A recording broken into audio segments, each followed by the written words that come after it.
忘机，现在还不用回军队吗？魏长泽问道。不用。蓝忘机看了一眼魏无羡，叔父说，温氏那边的事情会交给大哥全权处理。魏无羡甜甜一笑，蓝湛只需要陪着我。藏色忍不住也笑了，催促道，快多吃点，今晚可是老妈我亲自下厨哦。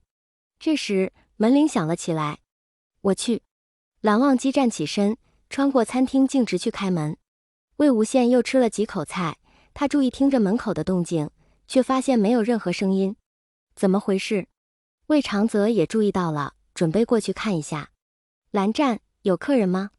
魏无羡有些不安地放下筷子，和藏色一起往门口走去。蓝忘机背对着魏无羡站在门口，魏无羡歪着头一看，门外站着的竟是失踪已久的青衡上将和蓝夫人。青衡上将，蓝夫人，魏长泽夫妇惊讶地说。蓝忘机转过身看向魏无羡，魏无羡这才发现，三人的中间还站着一个乖巧漂亮的小孩，冷不防对上那对浅色的眸子，魏无羡捂住嘴巴，泪水就流了下来。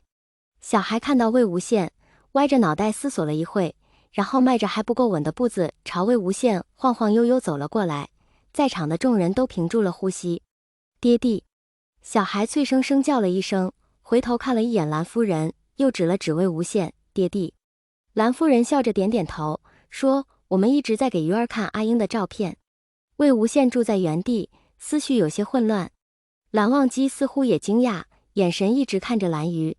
他的孩子不是被温室烧死了吗？这真的是蓝鱼吗？可那对琉璃色的眼眸自己又是如此熟悉，确实是无数次出现在梦中的那双眼睛。魏无羡缓缓蹲下身子，想看得仔细一些。蓝鱼看到爹地蹲下，两步跳了过来，扑进魏无羡怀里，十分贪恋地嗅着魏无羡身上的巧克力味道。魏无羡双手悬着，愣了片刻，抬头看了看众人，随后把小崽子从身上扒了下来，转身就跑上楼去了。可能一时接受不了，藏色也大为震惊，都没意识到要先请蓝夫人他们进来。爹地忽然跑了，蓝鱼茫然地看看四周，憋着嘴就想哭。蓝忘机走过来，释放了些信息素进行安抚。父亲，蓝鱼委屈道。还没等蓝鱼哭出声，魏无羡就蹭下楼来了，怀里还抱着一个纸袋。只见魏无羡从袋子里拿出一个玩具递到蓝鱼面前，小心翼翼地问，给你买的，喜欢吗？毕竟是小孩子，蓝鱼立马喜笑颜开，抱着魏无羡拿着玩具的手就不放开了。喜欢爹地。我们顺利追踪到那个假护士的行踪，他们杀掉那栋房子里的居民，藏在了那里。两家人终于坐下来，蓝夫人解释2年前发生的事情。蓝鱼赖在魏无羡的怀里，手里摆弄着玩具。魏无羡出神地听着蓝夫人说话，时不时低头看一眼怀里的孩子，还用手捏一捏，想要确认蓝鱼是活生生的人一样。蓝忘机坐在一旁，眼神一直落在魏无羡和蓝鱼身上，随时帮蓝鱼捡掉落在地上的玩具。藏色泡了茶，坐在蓝夫人身旁，安慰似的握着对方的手。青衡上将和魏长泽则坐在另一边，一直没有说话。青衡上将和蓝夫人都是军人出身，隐去行踪，暗暗监视了房子2天，发现温氏并没有要杀害蓝鱼的打算，而是等待上级的命令，打算把孩子送到温若寒的大本营去。但那时温氏的军队节节败退，这名假护士便一直在边界线这边待命。正当蓝夫人提议晚上去救孩子时，两人无意中发现还有另一队人马也在监视着这栋房子，有4个人，似乎是刻意隐去了身份，难以判断这些人的来历。两人决定严密监视。没想到当天晚上这些人就动手了。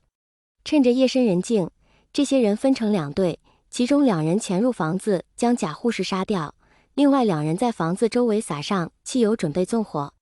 青衡上将和蓝夫人早已熟知房子的构造，立即分头行动。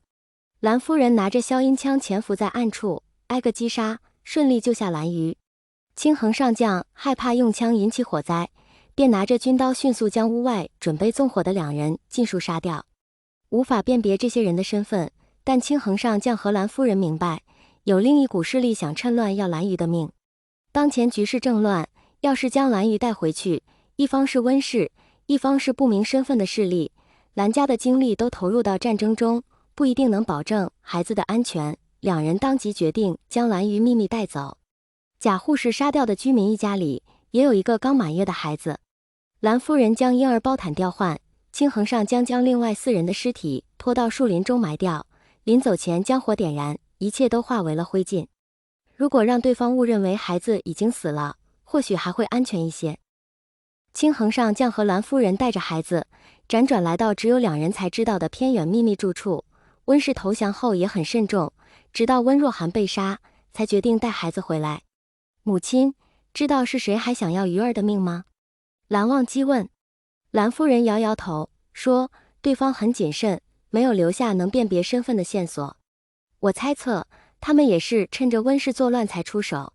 清衡上将皱着眉头，不会轻易暴露身份。